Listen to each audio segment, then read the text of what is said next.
The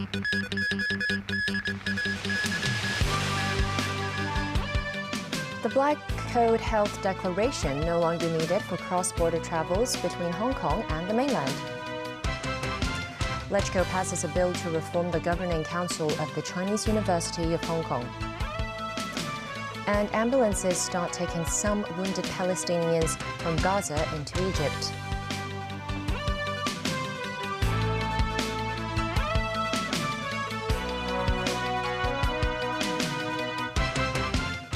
Good evening and welcome to TVB News. Starting today, the Health Declaration QR code, commonly called the Black Code for travellers crossing the mainland borders, has been scrapped. But China Customs has reminded those with symptoms such as fever and coughing or have been diagnosed with infectious diseases must voluntarily make a declaration to avoid legal consequences. The first morning after the Black Code requirement was dropped, many were seen passing through the Lowu border crossing. The gates where travellers used to scan their QR codes remained open. Similar sights at Liantang Hengyunwei Boundary Control Point and Shenzhen Bayport. The border crossing process was smooth without the need to scan QR codes. This man said, "It's so convenient now. It would be a hassle to get my phone from the backpack, not to mention the need to scan the QR code." There were notices reminding people with symptoms of infectious diseases to report to the authorities voluntarily. According to China Customs, those who conceal their health status to avoid quarantine and cause an infectious disease to spread will face criminal liability. Travellers who feel unwell should report to staff members at the mainland port before having their travel documents checked. After making the health declaration, they will have their temperature checked and they must leave their contact information. After signing an agreement for authorities to take their swab samples, officers will conduct tests for COVID and flu. The process takes about 15 minutes and travellers can leave without waiting for the test result, which comes out the following day. Some travellers believe only those who have severe symptoms will voluntarily make a declaration.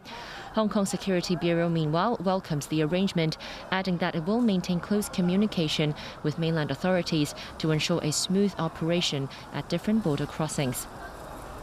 The Legislative Council has passed a bill to reform the governing council of the Chinese University of Hong Kong.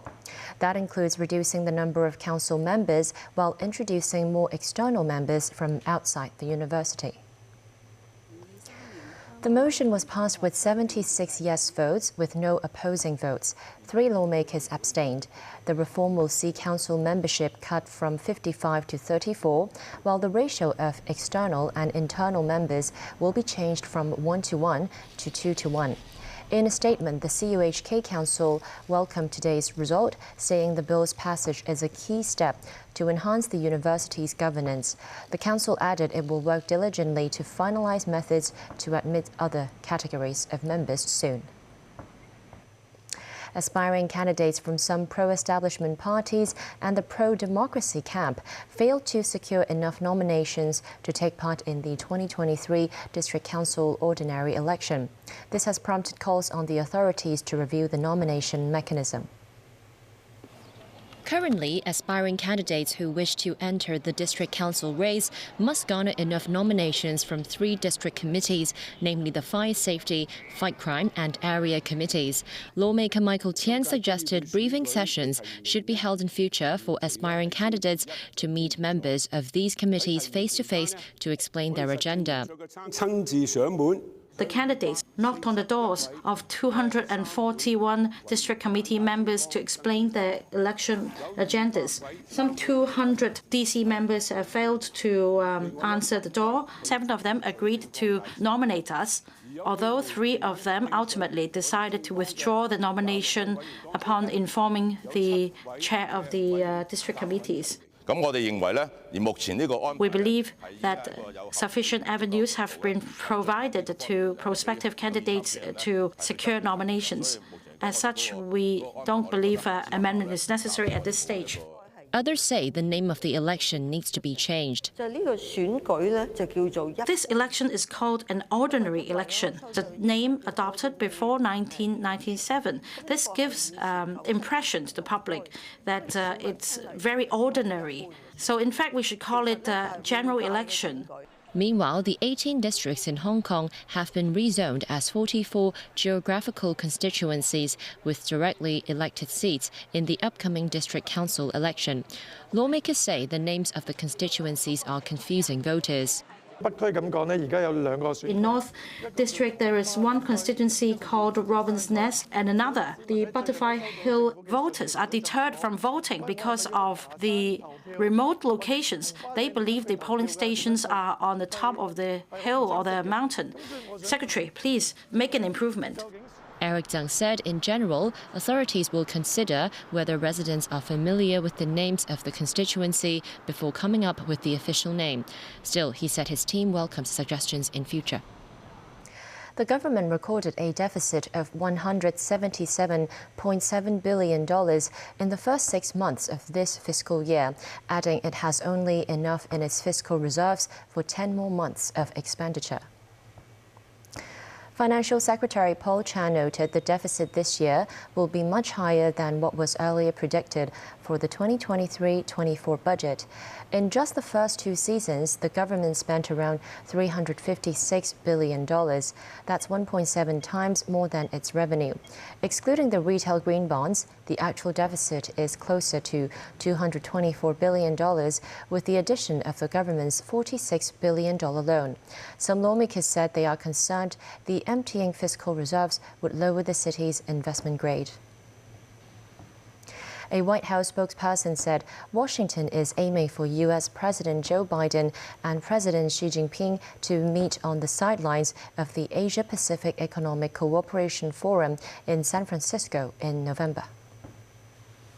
I mean, we've been talking about, the president said he's looking forward to meeting with President Xi, and so not going to get into details about this meeting that's going to happen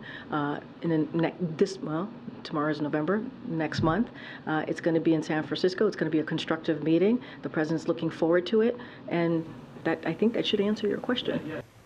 A senior Biden administration official expanded on Jean-Pierre's statements, saying President Xi and Biden have an agreement in principle for them to meet in San Francisco in November. However, the official stressed important details need to be hammered out.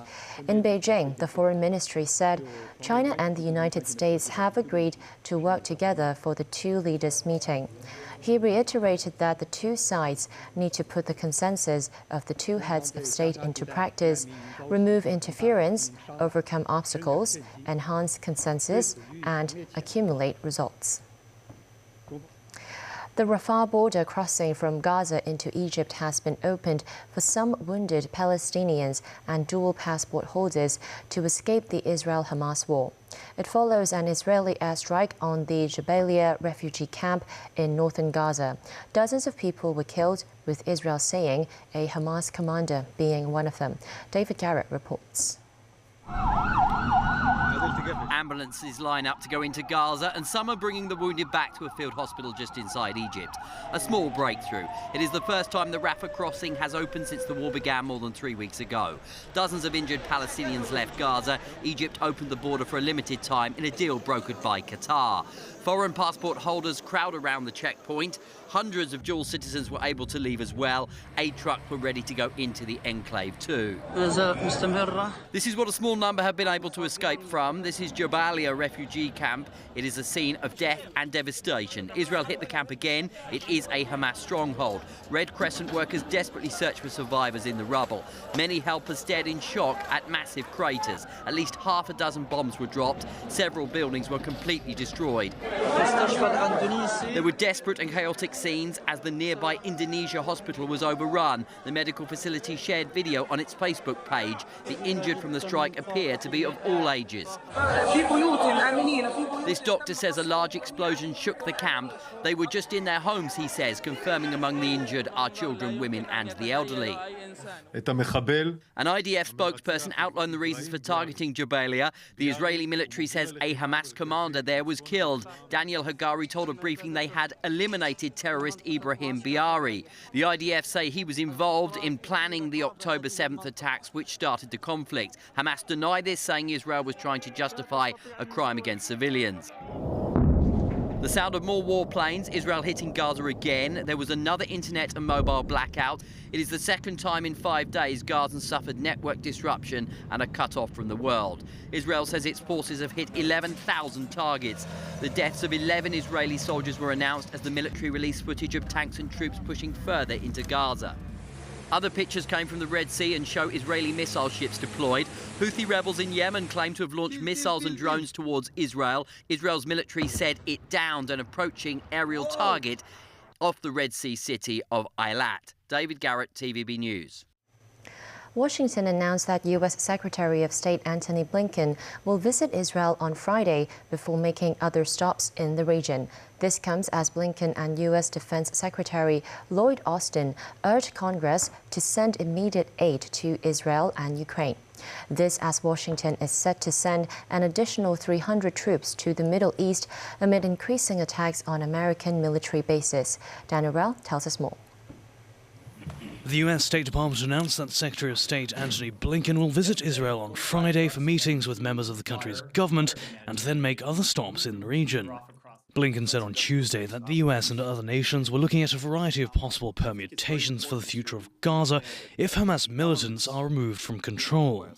Earlier this month, Blinken embarked on diplomatic trips to Israel, Jordan, Qatar, Bahrain, Saudi Arabia, the United Arab Emirates and Egypt in a bid to help ease tensions in the aftermath of the latest Israel-Hamas conflict.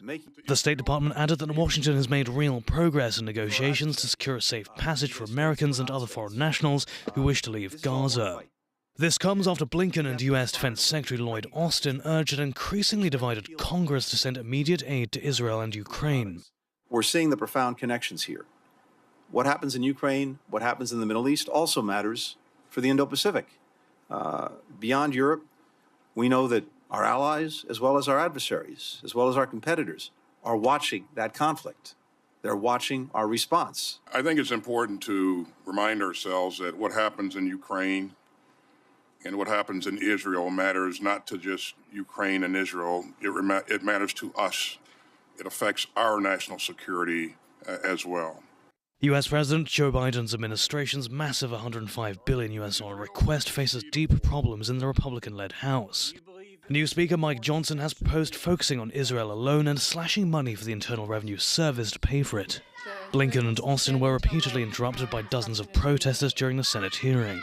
The activists called for Israel to end its bombardment of the Gaza Strip in support of Palestinians, and the hearing had to be suspended as police cleared the room. Meanwhile, the Pentagon said it is sending an additional 300 troops to the Middle East. This as the number of attacks on U.S. bases in Iraq and Syria continues to climb amid the escalating clashes between Israel and Hamas. The additional troops specialize in explosive ordnance disposal and communication and will bolster U.S. personnel already in the region. Dan Orell, TV News. Still to come on tonight's news. The government considering extending its toleration of minor unauthorized constructions in village houses to the city's urban areas. In Kenya, visiting King Charles voices his deepest regret for colonial violence in the past. And Spain's Princess Leonor pledges allegiance to the Constitution on her 18th birthday.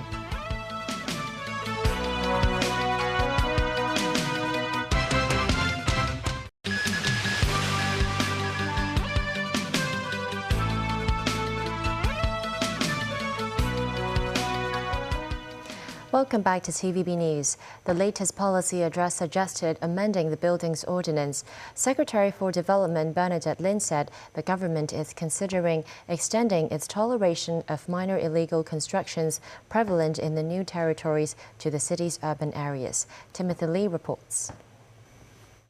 Illegal constructions revealed by the heavy rain in the Southern District's Red Hill Peninsula once again raised the public's attention to the problem. Some lawmakers said they are concerned with how authorities can deal with a large number of such cases quickly. Lawmaker Doreen Kong noted the government would consider increasing its toleration for minor illegal constructions to encourage property owners to make active reports on such incidents. This, as Secretary for Development Bernadette Lin said this practice is already adopted in cases involving village houses in the new territories. She stressed authorities are trying to extend the measure's implementation to urban areas as part of the newest policy address. The government's toleration policy came into effect in 2011 because of the large number of illegal constructions among the new territory's village houses. Given authorities had difficulty handling the amount of cases in a short amount of time, the government tolerated owners of properties with minor unauthorized constructions, but required the properties to be inspected by qualified personnel in 5 years. Lawmaker and urban planner Andrew Lam championed the policy, saying that illegal constructions are much more prevalent in the city than the rural parts of Hong Kong. He added he does not think the authorities' tolerance will increase chances of residents breaking construction-related laws. Lam also said the Buildings Department and the Lands Department handle an average of 30,000 illegal construction cases and 10,000 cases of unlawful occupation of government land annually. Timothy Lee, TVB News. Infectious diseases specialist Professor Ivan Hong noted the summer flu season has come to a close. Meanwhile, COVID cases have seen an increase in recent days, with estimates of infections reaching a peak between the end of this month and early December. Professor Hong said figures from Queen Mary Hospital indicated a 20% increase of hospitalized patients in the last 2 weeks. He added the coronavirus will potentially reach a peak every half a year owing to a drop in the community's immunity to the virus. Hong urged elderly residents and high-risk individuals to get the jab or a booster and reminded them to wear a mask when entering crowded areas. The body of former Vice Premier Li Keqiang, who passed away last week, will be cremated in Beijing tomorrow. Flags at government buildings around town will be at half-staff. The administration said, according to the notification of the central government, the national flag and the SAR's regional flag, displayed in several government premises, will be flown at half-staff tomorrow. That includes the central government offices, Government House, all boundary control points, as well as Hong Kong International Airport. The former vice premier died of a heart attack in Shanghai on Thursday last week. He was 68 years old. Japan is in the final stages of negotiations with the Philippines on what equipment to offer to Manila under Tokyo's official security assistance program. This is according to Chief Cabinet Secretary Hirokatsu Matsuno, who made the remarks to reporters ahead of Prime Minister Fumio Kishida's visit to the Philippines on Friday. Launched in April, the program is aimed at helping boost deterrence capabilities of Tokyo's partner countries. According to NHK, the Philippines is expected to be the first recipient under the program. The report said Japan will provide Manila with maritime surveillance radar and other equipment. Tokyo is also mulling to start negotiating with Manila on joint military drills and other activities. Britain's King Charles on Tuesday expressed his greatest sorrow and the deepest regret, but did not offer a full apology for violence inflicted by the British during Kenya's fight for independence. King Charles and Queen Camilla are in Kenya on a state visit. They saw Commonwealth war graves on the second day of their stay. Both royals laid wreaths in honor of Kenyans who died fighting with the British in the World Wars. King Charles gave a substitute medal to a veteran who had lost his. Samuel Ntigai Muberia is 117 years old. On Tuesday in the capital, the royal couple were welcomed by President William Ruto as they began their visit. They walked down a red carpet lined by dancing Maasai. Some Kenyans have called for a full apology for injustices inflicted by the former colonial power. At a banquet, King Charles made a speech but stopped short of saying sorry. The wrongdoings of the past are a cause of the greatest sorrow and the deepest regret. There were abhorrent and unjustifiable acts of violence committed against Kenyans as they waged, as you said at the United Nations, a painful struggle for independence and sovereignty. And for that, there can be no excuse. Princess Leonor of Spain swore allegiance to her country's constitution on her 18th birthday. She is the heir to the throne and in line to be queen. Dressed in a white trouser suit, the princess took the oath in the country's lower house of parliament in Madrid. King Philippe VI did the same when he turned 18 back in 1986. She received a round of applause. The ceremony was shown live on national television. It was followed by a procession through Madrid to the royal palace. Once inside, she received the necklace of Order of Carlos III from her father, King Philippe. Leonor said she was proud and pledged to serve in each moment with respect and loyalty. That's the news. Thanks for watching.